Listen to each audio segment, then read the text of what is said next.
The first time Marcus dismissed my business opinion, I was 19 and he was 27. We were at Dad's retirement dinner, and Marcus had just closed his first major contract for his fledgling logistics company. He spent 40 minutes explaining his business model to the table while I ate my salmon quietly. "What do you think, Rachel?" Dad had asked me, probably out of politeness. "The pricing structure seems tight," I'd said carefully. "But maybe consider building cash reserves before expanding the fleet? In case fuel costs spike or..." Marcus had laughed, cutting me off. "Stick to your college classes, Rach. Business strategy is a bit more complex than Econ 101. Everyone had chuckled. I'd gone back to my salmon. That was 14 years ago. I was now 33, Marcus was 41, and the pattern hadn't changed. He'd built Martech Logistics from a 3-truck operation into what he claimed was a $400 million empire. He had 340 employees, operations in 12 states, and a corner office with a view that he never failed to mention. I ran a small financial consulting firm from a modest office in downtown Seattle, working with mid-sized companies on growth strategy and capital management. I had 6 employees, serviceable profits, and a business model Marcus found endlessly amusing. "Still doing the consulting thing?" he'd ask at family gatherings, the way you'd ask a child if they were still playing with dolls. What Marcus didn't know, what nobody in my family knew, was that I'd made my first $10 million by age 25 through a series of prescient tech investments. By 30, I'd built that into $340 million through careful portfolio management, strategic angel investing, and one particularly lucrative early position in a cloud infrastructure company that had gone public at a $12 billion valuation. I lived modestly, worked quietly, and never discussed my actual financial position. My consulting firm was real but small, more of a professional cover than a primary income source. My actual work was managing my substantial portfolio and serving as a silent partner in several high-growth companies, including my brother's. 8 years ago, Martech Logistics had hit a crisis point. Marcus had expanded aggressively, overextending his credit lines and operating capital. He needed $180 million to avoid collapse, to cover his fleet expansion debt, to finance his facilities, to maintain operations while he restructured. His bank had quietly sought private investors. Through a complex network of LLCs and investment vehicles that my lawyers had carefully structured, I'd become that investor. The terms were generous: 12% annual return, no board seat, complete anonymity, and a strategic advisory role that Marcus never knew came from his silent partner through his financial advisor. For 8 years, I'd watched him build success on my capital while being told at every family gathering that I didn't understand real business. The family meeting was at Marcus's house, a sprawling estate in Bellevue that he'd purchased 3 years ago. All 18 family members were gathered for what Marcus had called an important announcement. We sat in his professionally decorated living room, catered appetizers on glass tables, wine flowing freely. Marcus stood at the front like a CEO addressing shareholders. "I wanted you all here to share some incredible news," Marcus began, beaming. "Martech Logistics has attracted acquisition interest from 3 major firms. We're looking at valuations between $850 million and $1.1 billion. The room erupted in applause. Dad was beaming with pride. Mom was crying.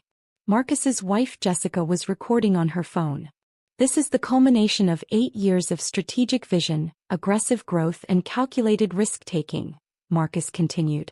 "When I started this company 13 years ago with 3 trucks and a dream, people doubted. But I understood something they didn't. I understood leverage, I understood scale, I understood timing." I took a sip of wine and said nothing. "The acquisition should close within 6 months," Marcus said. "Which means this family is looking at generational wealth. My equity stake alone is worth between $600 and $750 million.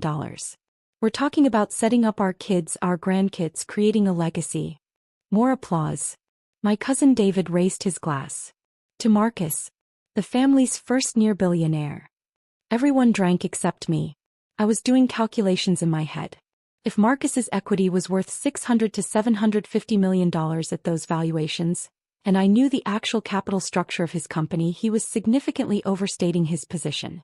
His equity was worth maybe $200 to $280 million before taxes, accounting for the debt load and the silent partner position that represented 51% of the company's actual value.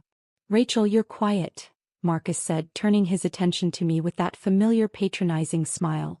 No congratulations for your big brother?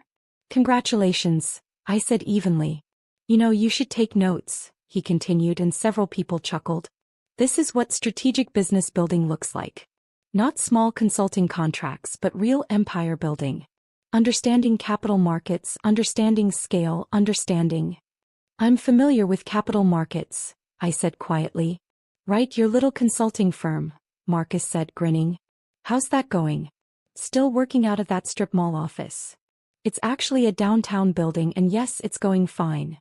See, that's the difference between small business thinking and real entrepreneurial vision, Marcus said, addressing the room now. Rachel does fine. She makes a comfortable living. There's nothing wrong with that. But when you think big, when you understand how to leverage capital, when you know how to... Marcus, maybe we should talk about your capital structure, I interrupted.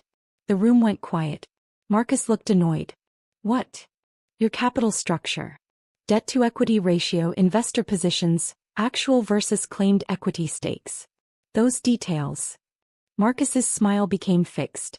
I'm not going to bore everyone with technical details at a celebration, Rachel. Because the numbers you're citing don't account for your debt load or your silent partner position, I continued calmly. If you're claiming $600 to $750 million in personal equity at those valuations, you're either overstating your ownership percentage or not accounting for outstanding obligations. The room was very quiet now.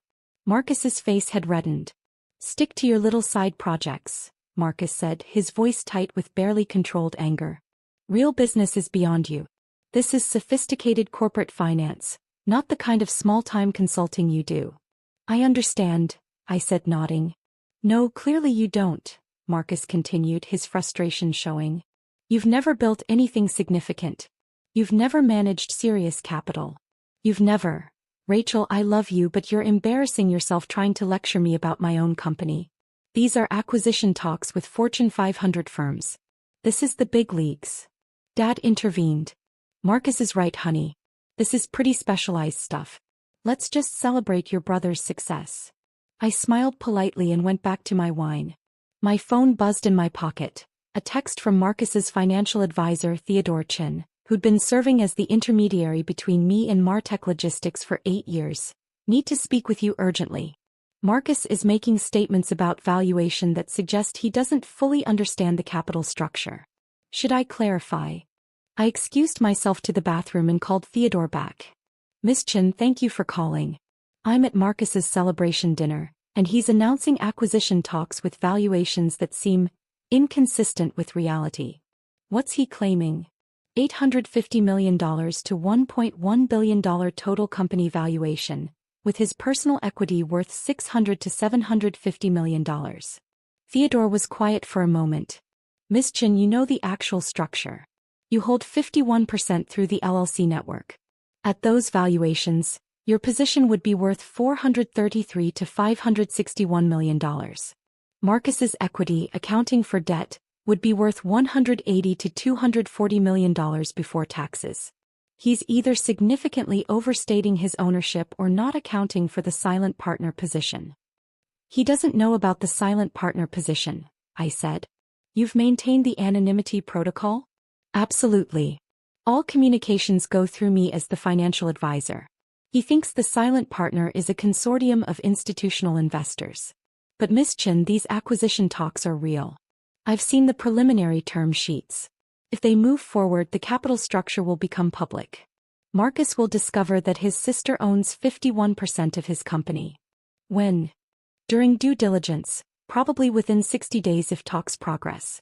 The acquiring company will require full disclosure of all ownership positions. I see. May I speak candidly, Miss Chin? Please. I've worked with you for 8 years managing this investment. I've watched you provide the capital foundation for Martech Logistics while your brother takes credit for building it alone. I've facilitated your strategic guidance through anonymous channels while watching him dismiss your business acumen at family functions. And now he's about to discover that his younger sister, whom he considers financially naive, has been his majority stakeholder since 2016. Your point. Are you prepared for that revelation? Because it's going to be explosive. I'm prepared, I said. In fact, Theodore, I think it's time to accelerate the timeline. I'd like to execute my withdrawal rights under the partnership agreement. Silence. Then, Miss Chen, that would trigger a forced liquidation event. Marcus would have 90 days to buy out your position at fair market value or agree to company sale. Given his actual equity and debt load, he can't afford to buy you out. It would force the acquisition talks to accelerate or force him to find alternative investors at much worse terms. I understand the implications. May I ask what precipitated this decision? I'm tired of being invisible while providing the foundation for someone else's ego, Theodore. 8 years of stick to your little projects while building his empire with my capital. I'm done. When would you like me to initiate the withdrawal process? Now. Tonight. File the formal notice with the company's corporate counsel. I want Marcus to receive it first thing Monday morning. Miss Chen, this is going to destroy your relationship with your brother. Theodore, I don't think we've had a real relationship. We've had a dynamic where he dismisses me while unknowingly depending on me. That's not a relationship worth preserving. Understood. I'll begin the paperwork immediately. You should know that under the partnership agreement, Marcus will have 7 days to respond once he receives notice. During that period, he can request a meeting with the silent partner. Do you want to maintain anonymity during that process? No. When he requests the meeting, tell him the truth. Tell him who's been his silent partner for 8 years. I'm done hiding. I hung up and returned to the celebration. Marcus was holding court, describing his business strategy to an enthralled audience. I sat quietly in the corner, finishing my wine. The party continued for another 3 hours. I left without saying much beyond polite goodbyes. Marcus was too busy celebrating to notice. Over the weekend, my lawyers finalized the withdrawal documentation. On Monday morning at 9:47 a.m., Marcus's corporate counsel received the formal notice. The silent partner who owned 51% of Martech Logistics was exercising their withdrawal rights under the 2016 partnership agreement.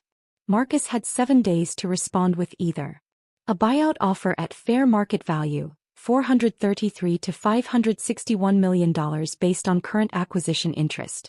Agreement to accelerate company sale with proceeds distributed per ownership percentages. Alternative financing to replace the silent partner position. Marcus called me at 10:23 a.m. I didn't answer. He called again at 10:31, 10:45, 11:02, 11:28. I silenced my phone and continued my Monday morning routine. Coffee, email review, portfolio analysis. At 2:15 p.m. Theodore called. Miss Chen, Marcus knows. His lawyer explained the partnership structure, the ownership percentages, the withdrawal rights. He's requesting an emergency meeting with the silent partner. He doesn't know it's you yet, but he knows someone owns 51% of his company and is pulling out. He's not handling it well. Tell him the meeting can happen Wednesday at my office. 10 a.m. Should I tell him who he'll be meeting with? No. Let it be a surprise. Tuesday was quiet. My phone showed 47 missed calls from Marcus. Text messages ranged from confused, "Who is the silent partner? Why didn't you tell me someone owned half my company?" to angry, "This is corporate sabotage. My lawyers will fight this." to desperate, "Please call me back. I need your help figuring this out." I responded once at 9 p.m., "I'll see you Wednesday at 10 a.m. at my office. The silent partner will be there." Wednesday morning I arrived at my office at 8:30 a.m. My assistant Sarah had cleared my schedule. Theodore arrived at 9:45 a.m. with his briefcase full of documentation. At 9:58 a.m. Marcus's Mercedes pulled into the parking lot. He walked into my office building with his lawyer, a corporate attorney named David Brenner whom I recognized from previous dealings. They looked confused to be meeting at my small consulting office. Sarah directed them to our conference room. I waited until exactly 10 a.m. then walked in with Theodore. Marcus's face went through several expressions in rapid succession. Confusion, recognition, more confusion, and then slowly dawning horror. "Rachel, what are you doing here? Where's the silent partner?" I sat down across from him. "Hi Marcus. I'm the silent partner." He stared at me. That's not funny. I'm not joking. I slid a folder across the table. These are the corporate documents from 2016 showing the LLC network that owns 51% of Martech Logistics. The trail leads to me. Theodore has been serving as intermediary for 8 years per the anonymity protocols in the partnership agreement. Marcus's lawyer, David, was already reviewing the documents. His face confirmed everything. This is impossible, Marcus said. You don't have this kind of money. You run a small consulting firm. I built a $340 million portfolio over the last 15 years through strategic investing, I said calmly. I've been an active angel investor in 17 companies. I've served as a silent partner in 9 ventures. Martech Logistics was my largest single investment at $180 million in 2016 when you were facing bankruptcy. But the bank said it was institutional investors. A consortium.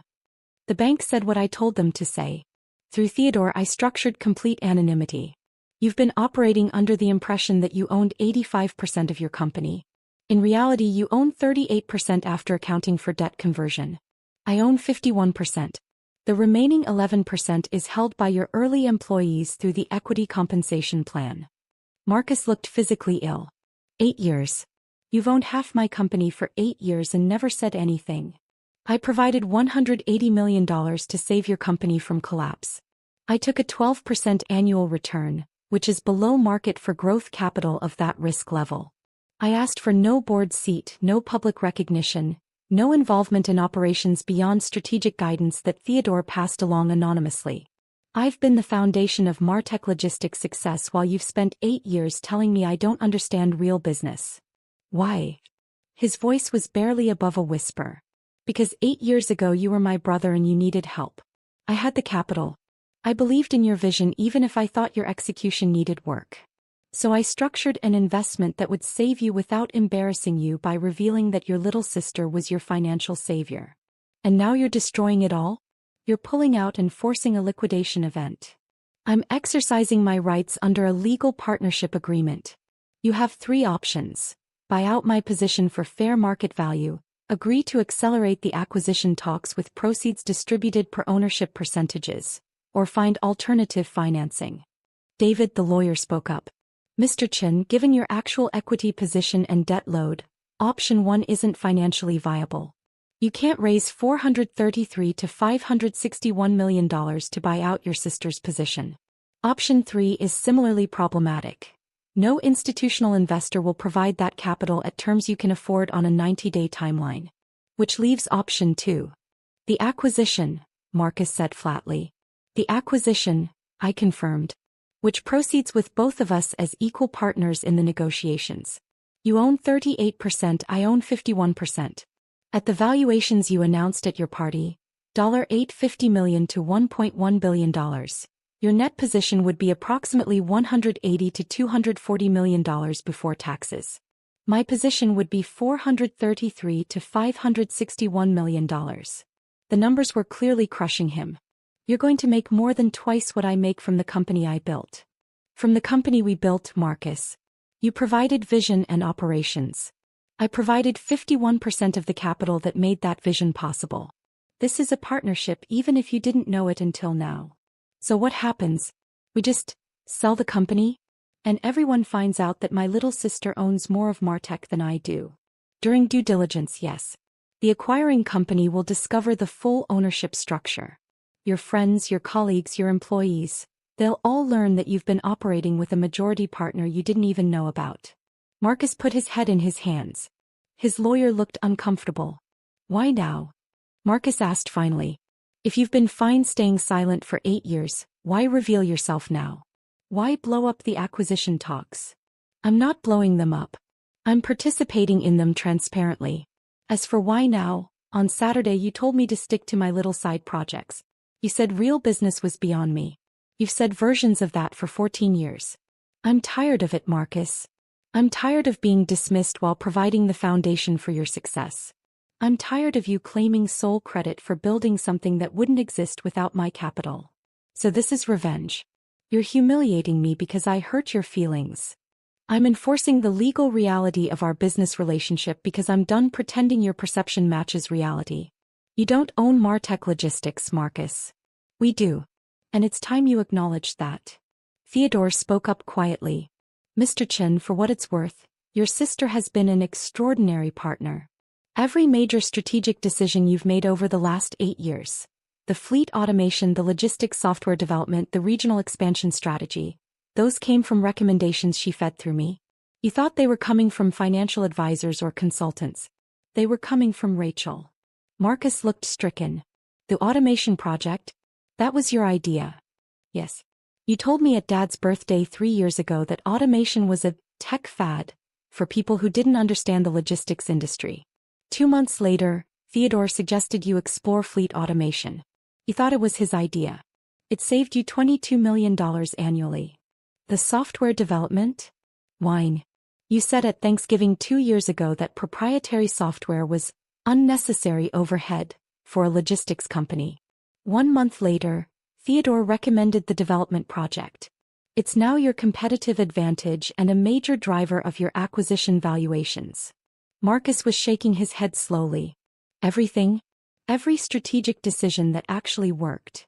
Not everything. You've made good operational decisions. You're excellent at client relationships and team management. But the capital allocation, the strategic positioning, the growth strategy, that's been me, channeled through Theodore while you've been telling me I don't understand business. So what do you want? An apology? Public acknowledgement? I want honesty in our business relationship going forward. The acquisition talks continue with both of us at the table as partners. We split proceeds according to our ownership percentages. And you stopped dismissing my business acumen because I've been demonstrating it for 8 years while you weren't paying attention. David cleared his throat. Mr. Chen, I'd recommend we agree to Ms. Chen's terms. The partnership agreement is ironclad. She has the legal right to force this situation. Fighting it would only delay and complicate the acquisition, potentially killing the deal entirely. Your best path forward is cooperation. Marcus looked at me with an expression I'd never seen before. Something between respect, humiliation, and anger. The family is going to find out. Dad, Mom, everyone. They're all going to know that my little sister owns more of my company than I do. Yes. They're going to know I've been taking credit for success that was partially yours. Yes. I'm going to look like an idiot. The brilliant entrepreneur who didn't even know who his majority partner was. Probably. He was quiet for a long moment. I've been an ass to you for 14 years. Yes. I'm sorry. He looked up, meeting my eyes. I'm genuinely sorry, Rachel. I should have listened. I should have respected your opinions. I should have. He stopped. This whole time, you were smarter than me and I was too arrogant to see it. You're not stupid, Marcus. You built something valuable. You just didn't build it alone and you need to acknowledge that. Okay. He took a deep breath. Hey. We proceed with the acquisition as partners. Full transparency. You get your 51%, I get my 38%. We split the credit publicly. We acknowledge reality publicly. You built the operations. I provided the capital and strategy. Both were necessary. Neither alone would have succeeded. David pulled out a document. I'd recommend we formalize this agreement immediately. Ms. Chen withdraws her liquidation notice contingent on Mr. Chen's cooperation in the acquisition process and public acknowledgement of the partnership structure. Both parties commit to transparent dealings with the acquiring firm. We spent the next 2 hours working through the details. By 12:30 p.m. we had a signed agreement. The acquisition talks would continue with both of us involved. The ownership structure would be disclosed during due diligence. We'd present as business partners, not just siblings. As Marcus was leaving, he turned back at the door. That automation project that saved $22 million annually. How did you know it would work?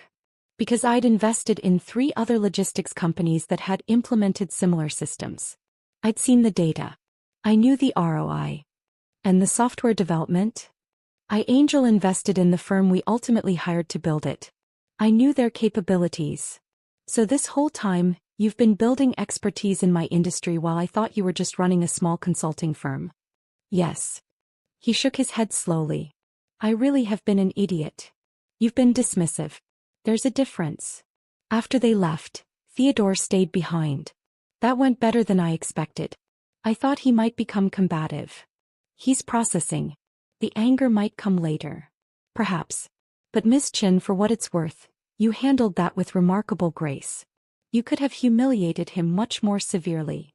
I don't want to humiliate him, Theodore. I want him to see me clearly. There's a difference. The acquisition talks proceeded over the next 90 days. Marcus and I attended meetings together, presented as business partners. The acquiring firm, a Fortune 500 logistics conglomerate, conducted thorough due diligence. When they discovered the ownership structure, the silent partner who'd owned 51% for 8 years, they were fascinated rather than concerned. It demonstrated sophisticated capital management and strategic patience. The final valuation came in at $980 million. My 51% stake was worth $499.8 million before taxes. Marcus's 38% was worth $372.4 million before taxes. The remaining 11% went to employees through the equity plan. The press release announcing the acquisition mentioned both of us as co-founders. Marcus gave interviews where he credited strategic partnership with sophisticated investors for the company's success. He didn't hide my involvement, but he also didn't broadcast the family connection initially. The family found out anyway, of course. Mom called me 2 weeks after the announcement. Rachel, honey, I just saw the acquisition announcement. It says you owned 51% of Martech Logistics? Since 2016. Yes, Mom. But where did you get $180 million? I built a portfolio over 15 years through careful investing. I've been much more successful financially than I've let on. Why didn't you tell us? Would you have believed me? Marcus didn't believe my business advice was worth listening to. Neither did Dad. I figured my capital could speak louder than my words. She was quiet for a moment. You made more from the acquisition than Marcus did. I own more of the company than Marcus did. That's how equity works. He's having a hard time with it. His ego is bruised. His ego needed bruising, Mom. He's been dismissing me for 14 years while unknowingly depending on my capital and strategy. Maybe this is educational. You could have told him sooner. You didn't have to let it be such a shock. I provided 8 years of anonymous support at below-market returns. I asked for nothing except consistent performance. He chose to spend those 8 years telling me I didn't understand real business. The shock is a natural consequence of his own assumptions. You're being cruel, Rachel. I'm being honest, Mom. There's a difference. Dad's reaction was more complicated. He called the next week and asked to meet for coffee. I owe you an apology, he said without preamble. I've been proud of the wrong kid for the wrong reasons. Marcus built something impressive, but you financed it. You made it possible. And we've all been treating you like you didn't understand business while you were demonstrating sophistication none of us recognized. Thank you for saying that, Dad. How did you do it? How did you build that kind of wealth without any of us noticing? I lived modestly, invested wisely, and didn't broadcast my success. You all saw what you expected to see, the younger daughter with the small consulting firm. You never looked closely enough to see what I actually was. Which was someone who understood capital markets better than anyone else in this family. Someone who had the resources to save her brother's company and the humility to do it anonymously. Someone who valued results over recognition. Until you didn't anymore. Until I got tired of being invisible while providing the foundation for someone else's visibility. Yes. He nodded slowly. Marcus tells me you could have destroyed him. Forced liquidation killed the acquisition, left him with nothing. But you structured it so he still comes out with $372 million. I never wanted to destroy him, Dad. I wanted him to see me. There's a difference. He sees you now. We all do. The money transferred in December. After taxes, I netted approximately $312 million from the acquisition, bringing my total portfolio to roughly $652 million. Marcus netted approximately $233 million after taxes, still an extraordinary outcome. We're not close now. We're cordial at family gatherings, professional when we need to interact. He's building a new venture with his proceeds, a logistics technology company. He hasn't asked me to invest. I've moved into a slightly nicer apartment, though still nothing flashy. I'm exploring new investment opportunities, serving as an angel investor and strategic partner for early-stage companies. I do it under my own name now, openly, no more anonymity protocols. Sometimes I wonder if I should have handled it differently. If I should have told Marcus the truth years ago, forced the acknowledgement earlier, avoided the explosive revelation.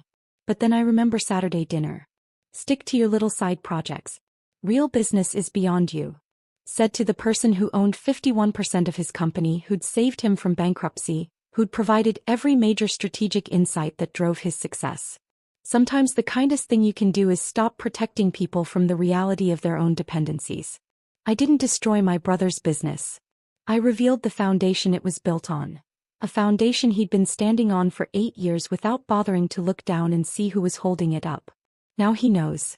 Now everyone knows. And I'm done being invisible while being indispensable. Sometimes the most powerful thing you can do is simply stop hiding your power.